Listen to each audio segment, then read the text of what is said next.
আসসালামু আলাইকুম রহমতুল্লাহি ওয়া বারাকাতুহু। নাস্তিকতা সিরিজ পর্ব 11তে আপনাদের সবাইকে স্বাগতম।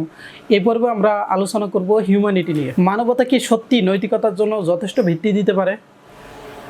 ধর্মের প্রয়োজন নেই, মানবতাই যথেষ্ট। আজকের পৃথিবীতে এই কথাটি খুবই জনপ্রিয়, কিন্তু আমরা খুব কমই কয়েকটি মৌলিক প্রশ্ন করি।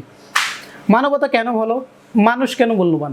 মানবাধিকার কোথা থেকে এলো? যদি মানুষ কেবল বিবর্তনে একটি ফল হয়, তাহলে মানুষের বিশেষ মর্যাদার ভিত্তি কি? আর যদি নৈতিকতার ভিত্তি শুধু মানুষের মতামত হয়, তাহলে মতামত বদলালেও নৈতিকতা কি বদলে যাবে? আজ আমরা আবেগ দিয়ে নয়, বরং দর্শন, যুক্তি ও জ্ঞান তত্ত্বের আলোকে এই প্রশ্নগুলো করব।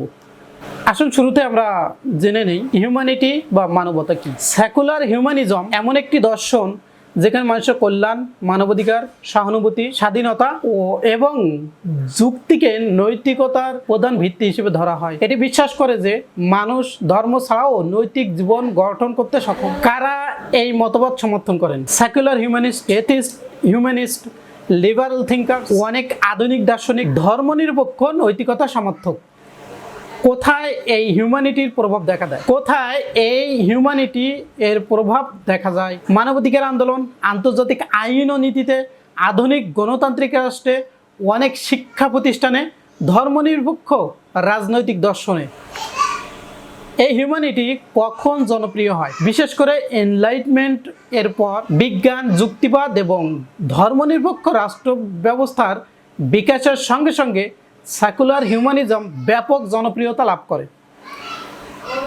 হিউম্যানিজম কেন মানুষ গ্রহণ করে? কারণ এটি দাবি করে মানুষ নিজেই নৈতিক হতে পারে, মানব কল্যাণই সর্বোচ্চ গুরুত্বপূর্ণ বিষয়, সহানুভূতি ও যুক্তি যথেষ্ট, ধর্ম ছাড়াও ন্যায়ভিত্তিক সমাজ গঠন সম্ভব। হিউম্যানিজম কিভাবে নৈতিকতা ব্যাখ্যা করে? সেকুলার হিউম্যানিজম সাধারণত নৈতিকতার ভিত্তি হিসেবে ব্যবহার করে রিজন, সহানুভূতি, হিউম্যান ওয়েলফেয়ার, মানব কল্যাণ, সোশ্যাল।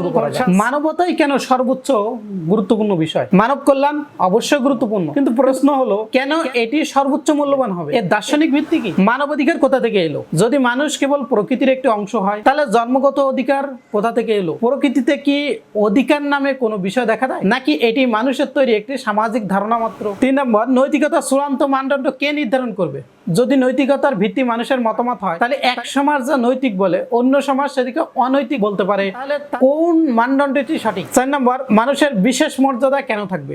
যদি মানুষও অন্যান্য প্রাণীর মতো বিবর্তনে ফল হয়, তাহলে মানুষকে অন্য প্রাণীর তুলনায় বেশি মূল্যবান বলা দার্শনিক ভিত্তি। 5 নম্বর, জীবনের অর্থ কোথা থেকে আসে? যদি মহাবিশ্বের কোনো অন্তর্নিহিত উদ্দেশ্য না থাকে, তাহলে জীবনের অর্থ কি কেবল ব্যক্তিগত পছন্দ, নাকি এর কোনো বস্তুনিষ্ঠ ভিত্তি আছে? অ্যানালাইসিস বা বিশ্লেষণ। সেকুলার হিউম্যানিজম মানব কল্যাণ, মানবাধিকার ও মানবতার মর্যাদার মতো গুরুত্বপূর্ণ আদর্শকে সমর্থন করে। এসব আদর্শ সমাজে ইতিবাচক ভূমিকা রাখে, কিন্তু দর্শনে একটি মৌলিক প্রশ্ন, এসব ধারণার চূড়ান্ত ভিত্তি কোথায়? এখানেই মূল বিতর্ক। যদি নৈতিকতা মানুষের তৈরি হয়, তাহলে কি তা সার্বজনীন? যদি মানবাধিকার সামাজিক চুক্তির ফল হয়, তাহলে সেই চুক্তি বদলালে অধিকারও কি বদলে যাবে? যদি অর্থ সম্পূর্ণ ব্যক্তি নির্ভর হয়, তাহলে বিপরীত দুই ধরনের জীবন দর্শনের মধ্যে কোনটি সত্য তা কিভাবে নির্ধারণ করা হবে? এই প্রশ্নগুলোর উত্তর নিয়ে আজও দার্শনিকদের মধ্যে গভীর মতভেদ। তাই সমালোচকরা বলেন সেকুলার হিউম্যানিজম নৈতিকতার অনেক মূল্যবান আদর্শ তুলে ধরে, কিন্তু সেই আদর্শগুলো চূড়ান্ত দার্শনিক ভিত্তি নিয়ে এখনো গুরুত্বপূর্ণ বিতর্ক রয়ে গেছে। এই আলোচনা কেন গুরুত্বপূর্ণ? কারণ এটি নির্ধারণ করে নৈতিকতার ভিত্তি কি, মানবাধিকার কি বাস্তব নাকি সামাজিক ধারণা, মানুষের মর্যাদা কোথা থেকে আসে, জীবনের অর্থ কি আবিষ্কৃত নাকি মানুষ নিজেই তৈরি করে। যদি এসব প্রশ্নের ভিত্তি দুর্বল হয়, তাহলে পুরো নৈতিক কাঠামো নতুন করে পর্যালোচনার প্রয়োজন হতে পারে। শেষ করার আগে একটি প্রশ্ন রেখে যেতে চাই, যদি মানুষ সবকিছু মাপকাঠি হয়, তাহলে মানুষকে মাপার মাপকাঠি কি?